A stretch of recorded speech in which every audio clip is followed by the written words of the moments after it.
Hey guys, Derek here. We are back reacting to another episode of The Witcher. This is season 1, episode 3. This is called Betrayer Moon.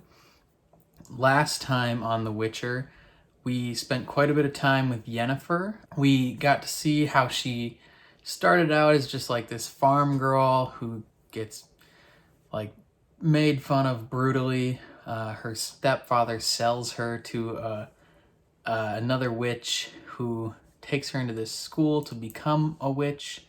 And she doesn't have a great grasp of things right away. Like, she obviously has power, but she is not good at controlling it at all. Like the precise, small, minute control that she needs, she doesn't quite have it yet. Like, she just has the raw power.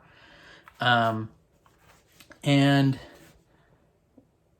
it kind of seems like she's not going to cut it, but then whoever, like her teacher, decides like, okay, I'm going to keep her around, turns 3 other girls into eels to be used essentially as like magical batteries to power this castle, this wherever they're staying. They're just essentially being used as conduits for magical stuff, like chaos as they call it. We got to hang out with Ciri as she is still on the run. She found her way to this like refugee camp and was chilling with this family until their camp got attacked, and she escaped with the little elf boy, rat boy she calls him. And then lastly, Geralt, he met up with Dandelion and they had a grand old adventure where they got in a fight over some grain with a horned beast and met some other elves. And then they got away. Well, they didn't get away. They were released. And the wonderful song Toss a Coin to Your Witcher was birthed into existence. So I'm pumped for the next episode. I don't know what's going to happen, but I'm excited. I want more adventures with Geralt and Dandelion. I want to know more about these ancient elvish people, both like the new age ones, I guess, that Ciri's going to be hanging out with, and the older what's the guy's name? Like Fenrail, like his rebellion or whatever. I want to see that happen. That looks really exciting. And then I want to see Yennefer kind of not graduate, but level up and make that next step, take that next step to where she looks normal. I mean, not that... I can't imagine the makeup and the hunched pose was fun for that actress to do for so long. I think she wants to look like herself. And I want to see Yennefer just unleash like her whole ability on people.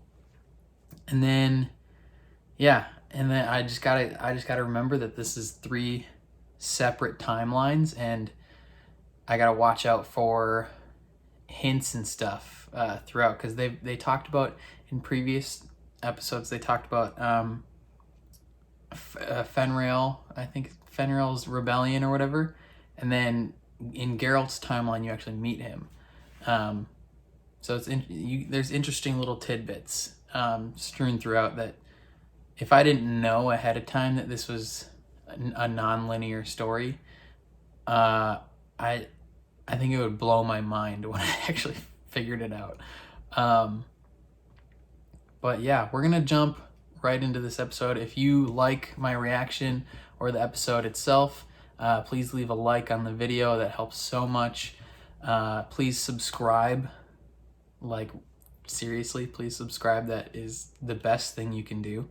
And then if you really, really want, you can support me on Patreon. Toss $1 my way. Toss $1 to your reactor. Again, this is not a market substitute. Please watch the original on Netflix, because I don't want my video to get claimed. Episode 1 got claimed, which was a bummer. It was easily my most viewed video. It was at like 7,500 views. Posted it like a month ago, and it just got claimed the other day. Disputed it. Dispute was denied, so I had to take that one down, and I re-uploaded a slightly edited version, so hopefully that stays up. But yeah, that was a bummer. I was really upset about that. Yeah, so hopefully this one does not get claimed. If it does, I'll try and make some slight edits to keep it up. But other than that, we're gonna jump right into season 1, episode 3 of The Witcher.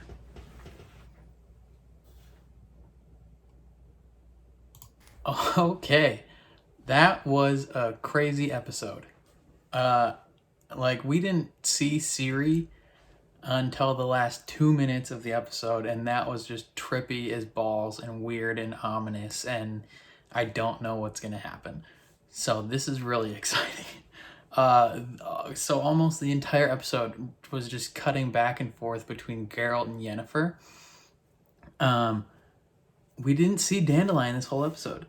It started out, I think, so Dandelion's been singing about Geralt all over the place, about his tales, and the whore in the tavern or the inn or wherever has heard of all the tales. She knows all his scars, so he's starting to become much more of a name around the continent or whatever.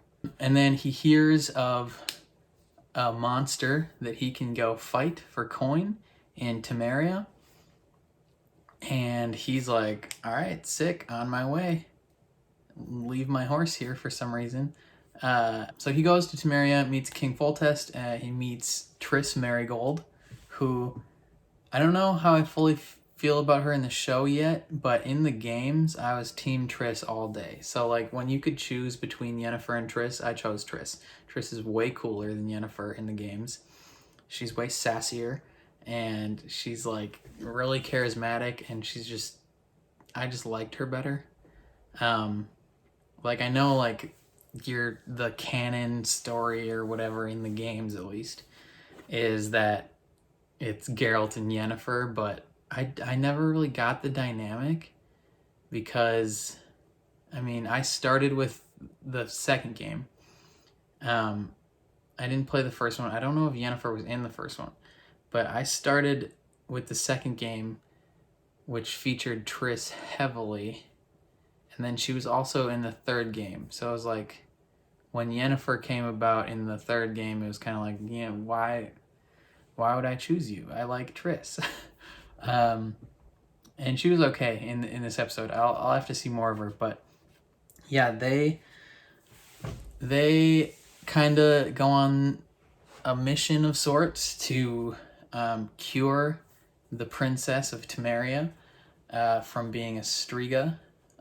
So what happened is Foltest and his sister were lovers, and he got her pregnant, and the mage, or I don't know if that guy was a mage. He might have just been like the attendant, or what's the word I'm looking for?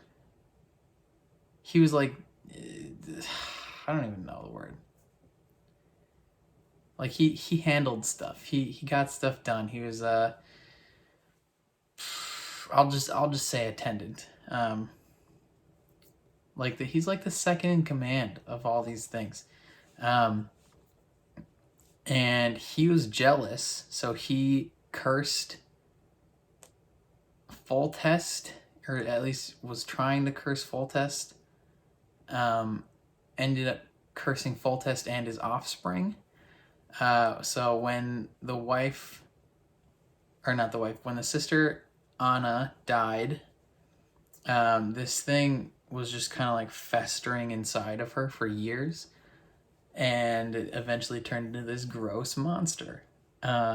So they had to go fight that. Turns out Geralt has to fight it for a long time, and just gets the crap kicked out of him because he can't kill it. If he was just like, all right, I have to kill this thing, he probably could have done it fairly quickly.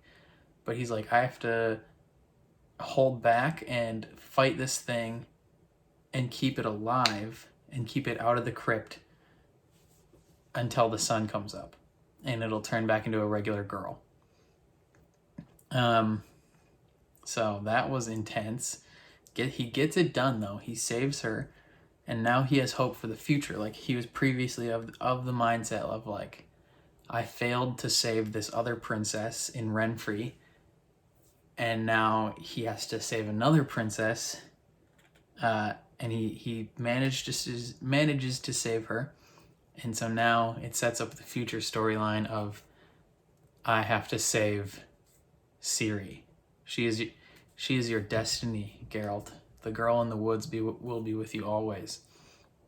And I think that's why he didn't leave, is because he kind of took it upon himself to make up for his previous failure.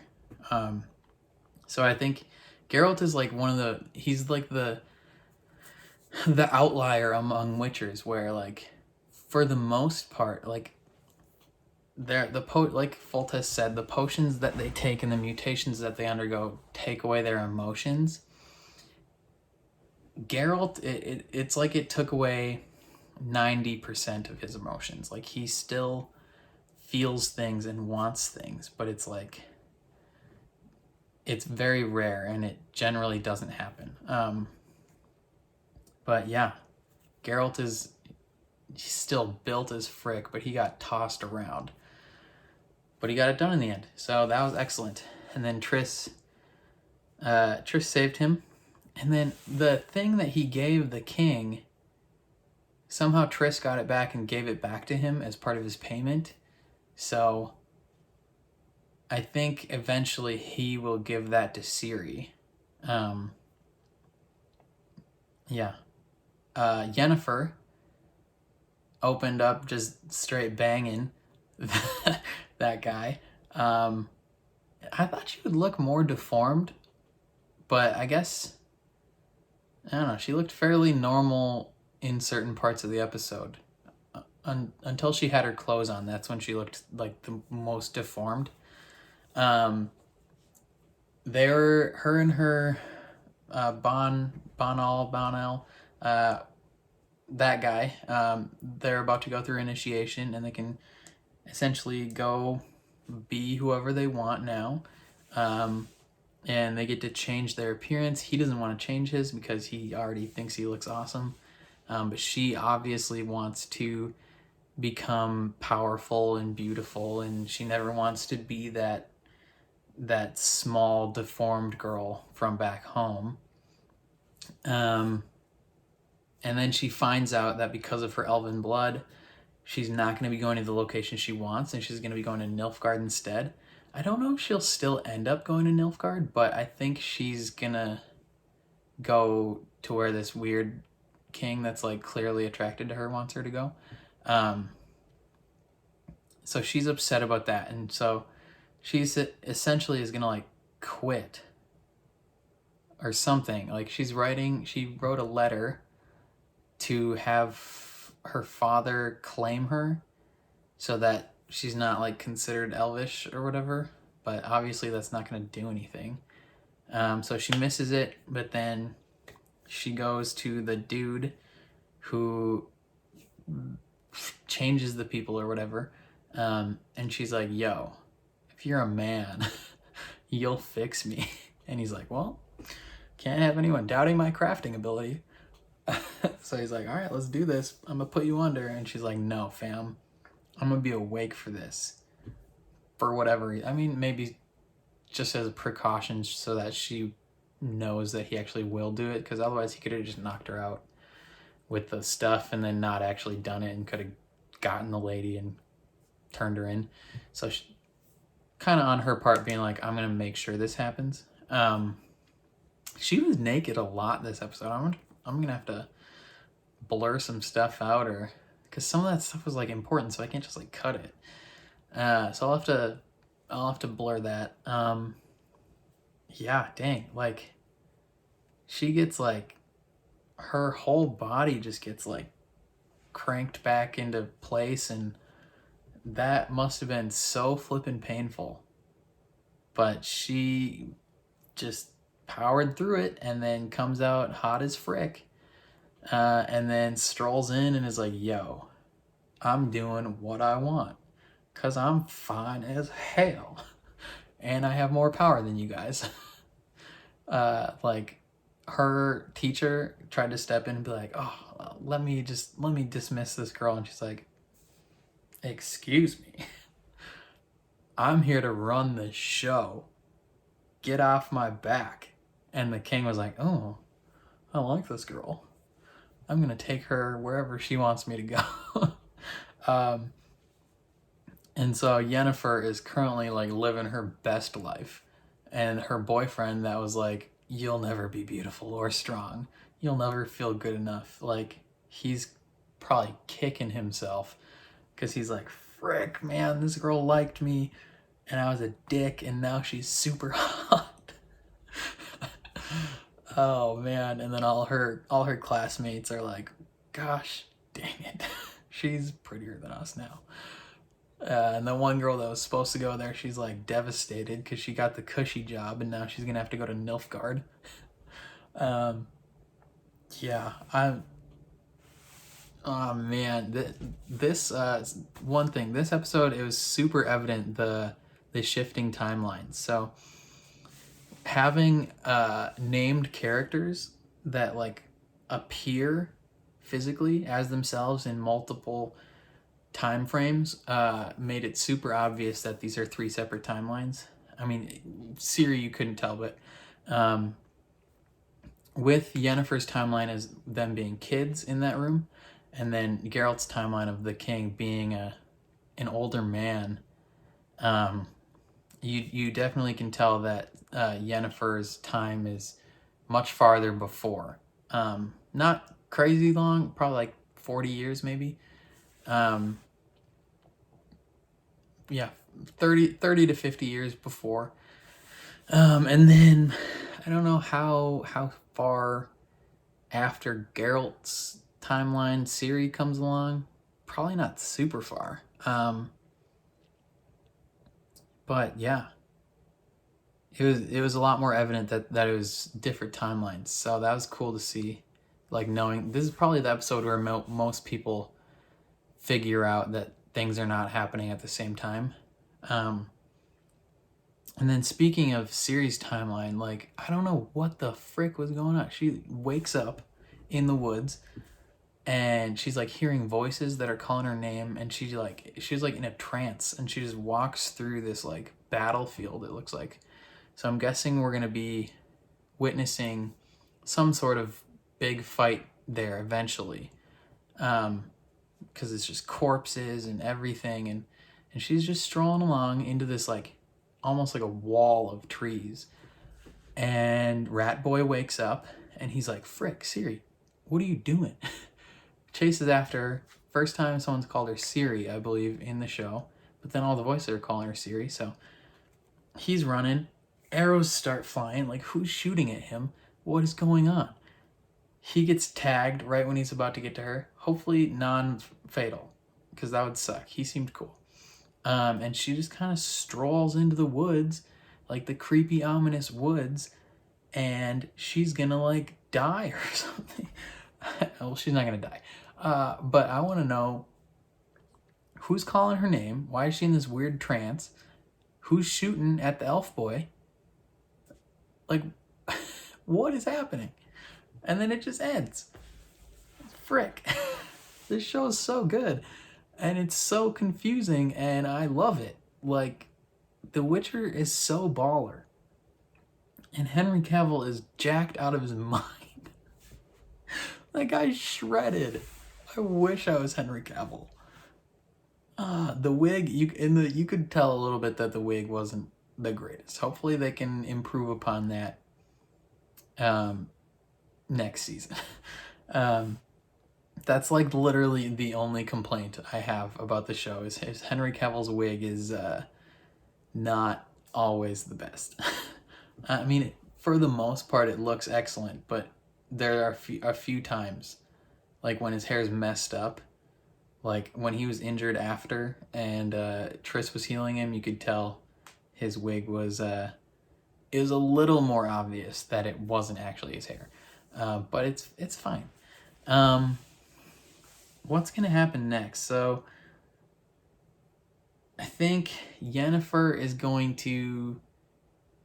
I don't know if Yennefer will go to Nilfgaard because they mentioned that the Nilfgaardian king was, you know, living it up while his people were starving, and then the people overthrew him. There was a usurper who took the crown, and so those people, those miners, wanted to do the same thing. So we know that at some point Nilfgaard's king was overthrown. And I think that will happen in Yennefer's timeline. And then the Fenrir's rebellion will happen probably Geralt's timeline. That might have been the battlefield that she walked through. Of just because it looked like those bodies had been there for a long time. So that could be part of that, possibly. Who knows? Flip. I don't know what's gonna happen next. I'm pumped though. I think that's all I have for this episode. That was a lot to talk about. Frick, this is gonna be hard to cut down. Yeah. Those are all my thoughts. If you liked what you saw, please leave a like on the video. If you want to see more reactions from me, please subscribe. That helps so much. Support me on Patreon if you want. Yeah, otherwise, I will catch you guys next time. Peace.